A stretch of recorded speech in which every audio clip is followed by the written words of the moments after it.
Graça e paz, irmãos. Chegamos ao nosso último estudo da EBD, lição de número 13, baseado na carta de Paulo aos Filipenses, capítulo 4, verso 6, onde nós vamos falar um pouco sobre ansiedade, olhando para as orientações que Paulo traz a nós, trouxe àquela igreja, traz a nós em relação a este mal que é tido como o mal do século, tá bom?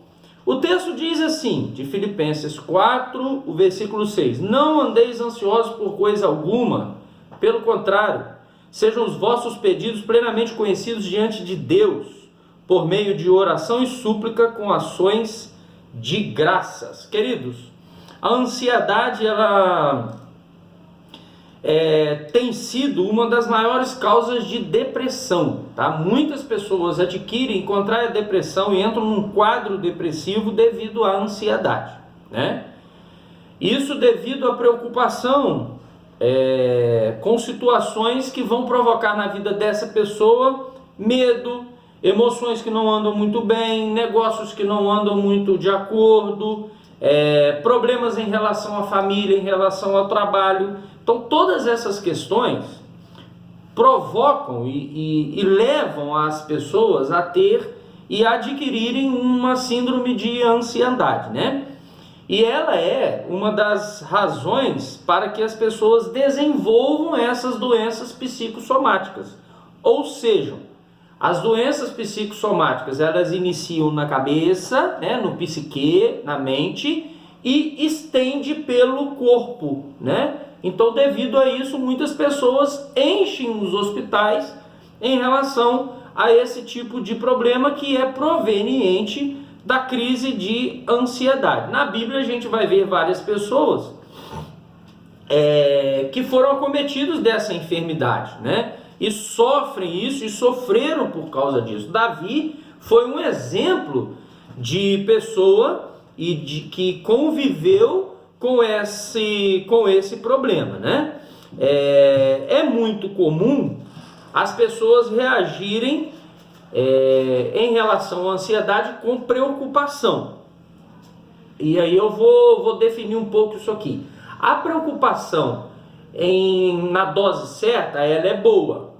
O grande problema é quando a preocupação cresce, toma uma proporção insustentável e incontrolável, fazendo da existência dessa pessoa algo insuportável, E aqui a gente começa a perceber o porquê de Paulo dizer para aquela igreja que eles não deveriam viver ansiosos, Um dos motivos que fez Paulo escrever aos Filipenses foi a ansiedade que aqueles irmãos viviam e estavam vivendo, Havia perseguições do Império Romano contra o cristianismo, havia egoísmo e vaidade dentro da igreja, dos irmãos da igreja, haviam falsos mestres que estavam confundindo a mente daquelas pessoas, e Paulo da prisão percebe que os filipenses, os irmãos de Filipos, estavam esquecendo da soberania de Deus sobre todas as coisas, E Paulo escreve essa carta com o intuito de exortá-lo para que eles viessem a desfrutar de alegria, paz em Cristo, mesmo diante dos problemas e das adversidades. É só você fazer a leitura do verso 4 até o verso 9 do texto de Filipenses, você vai perceber aquilo que Paulo está dizendo a essa igreja. Paulo vai lembrá-los que o verdadeiro cristão não tem motivo para viver mergulhado em ansiedade, Presta atenção no que eu disse. Mergulhado em ansiedade. Queridos, é importante nós entendermos, é importante nós compreendermos que a ansiedade, ela é uma enfermidade que ela pega em qualquer pessoa está sujeita a passar por isso. O que o texto fala, o que Paulo nos apresenta no texto, é que nós como cristãos precisamos lembrar da soberania de Deus E isso faz com que o cristão não viva mergulhado, submergido dentro desse problema. Uma coisa é ficarmos angustiados por algo que irá acontecer, o amanhã. Outra coisa bem diferente é permanecer angustiado por semanas e meses.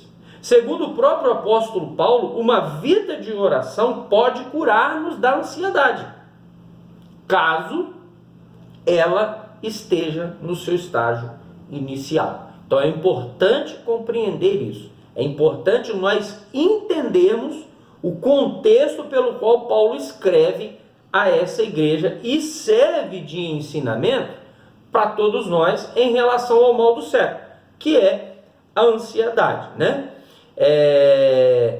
Aí eu convido você a nós olharmos para esse problema, a ansiedade, por um outro ponto de vista, né? A palavra de Deus nos fala que por trás da ansiedade encontra-se possivelmente um grave erro. E aqui eu pontuo duas palavras importantes: a desconfiança e a descrença, que tem mais ou menos o mesmo significado. Desconfiança e descrença em quê ou em quem? Na soberania de Deus. É importante nós percebermos aqui a expressão que Paulo vai usar no texto.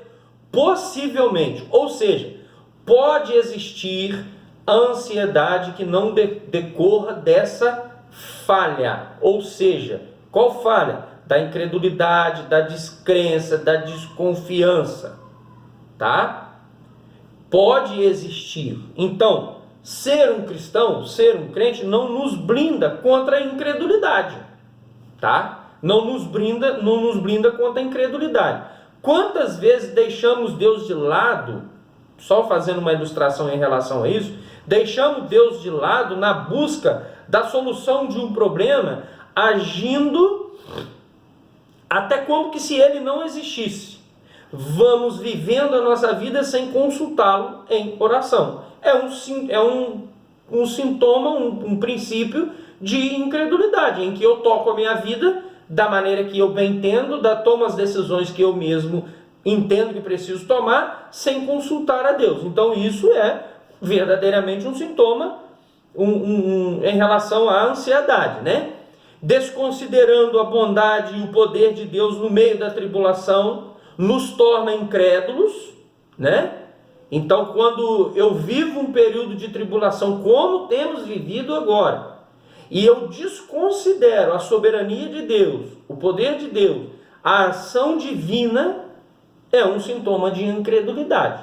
E o fato de eu confiar na soberania, no poder de Deus, também não me tira o meu papel de tomar as decisões que preciso tomar e os cuidados que eu preciso tomar. Uma coisa não tem nada a ver com a outra.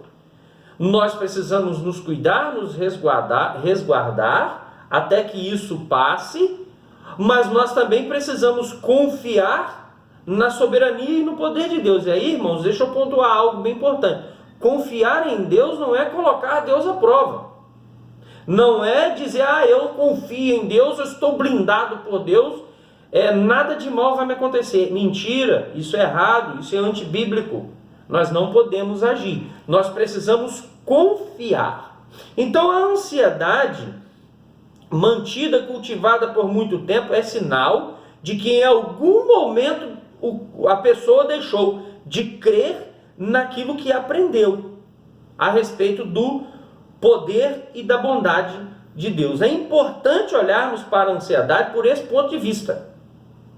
É importante, como cristãos, precisamos olhar a ansiedade de um outro viés, de uma outra direção, para que nós venhamos a compreender. Porque a incredulidade torna-se tão grande de que muitas vezes faltam forças até para fazer o que a Bíblia nos ensina. Tá? Então é importante nós olharmos a ansiedade por este viés da incredulidade. Então, como cristãos, precisamos nos precaver de todos os lados, de todas as maneiras. E a maneira mais segura e correta que nós precisamos agir, fazer e ter é buscando no Senhor, confiando no Senhor, fazendo o que precisa ser feito, tratando, cuidando da nossa saúde física e espiritual, né?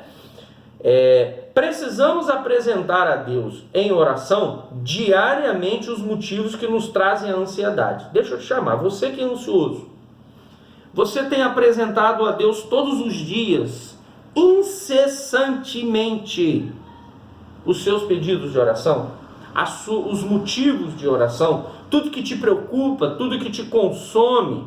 O texto lá no versículo 6 vai dizer o seguinte: com oração e súplica, com ações de graças. Nós precisamos suplicar ao Senhor, render graças a Deus, mas nós precisamos falar com Deus por meio da oração. Orar nos torna dependente e nos coloca diante de quem nos criou, de quem nos conhece e de quem quer o nosso bem.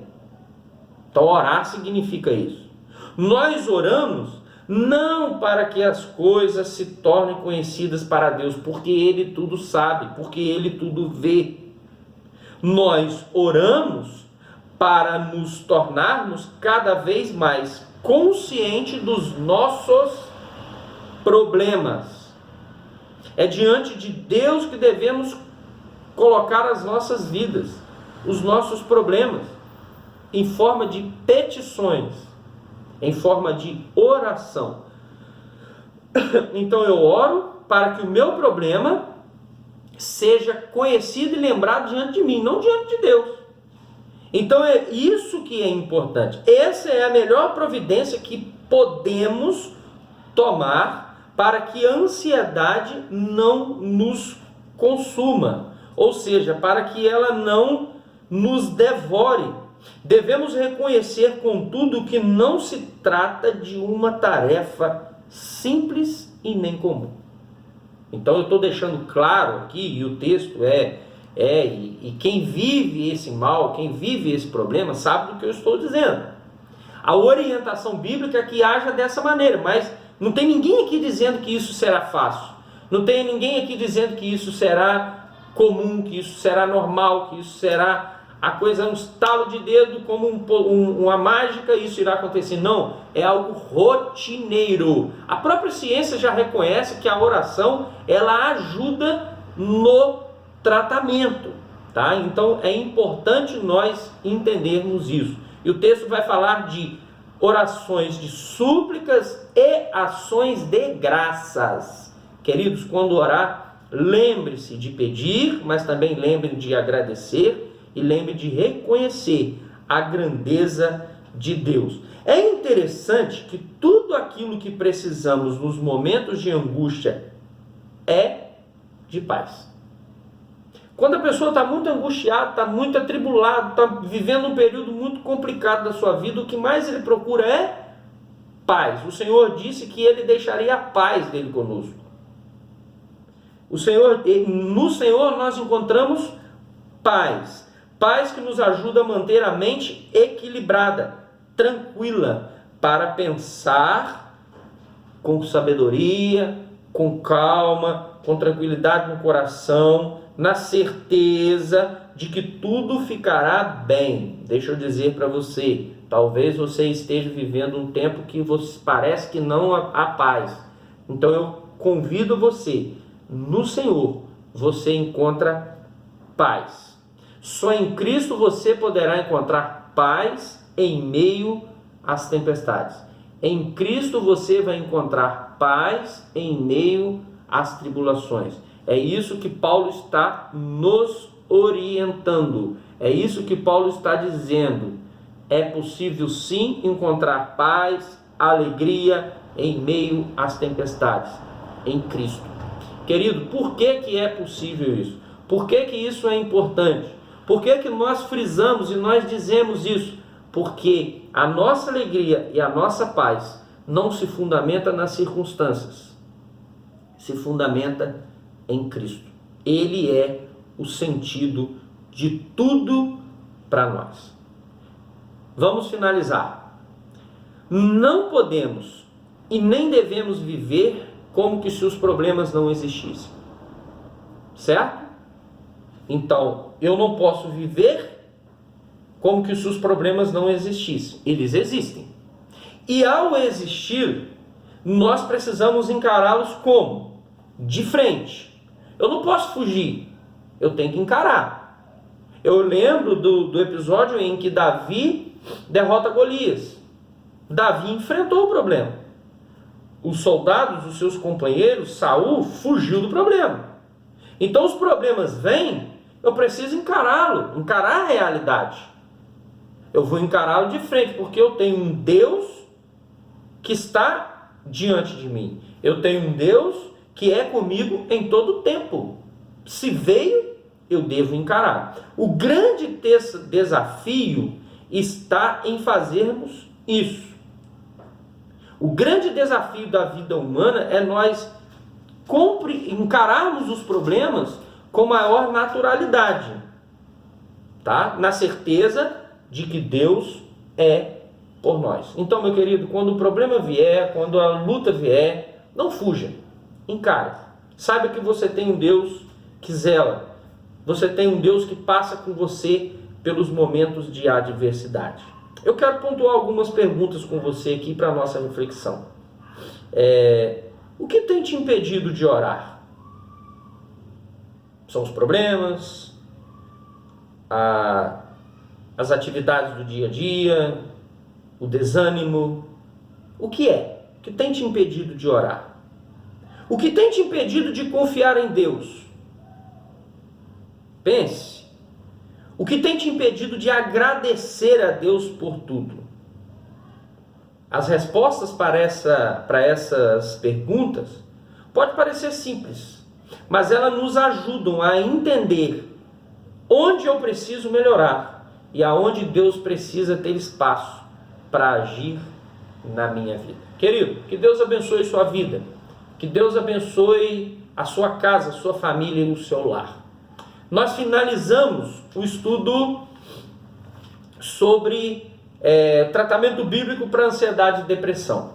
A partir do próximo domingo, nós vamos estar trabalhando sobre a vida de Paulo. Então os irmãos vão receber via WhatsApp os estudos da revista. Então eu quero convidá-los a estudar as lições, a ler, fazer a leitura diária do dia a dia.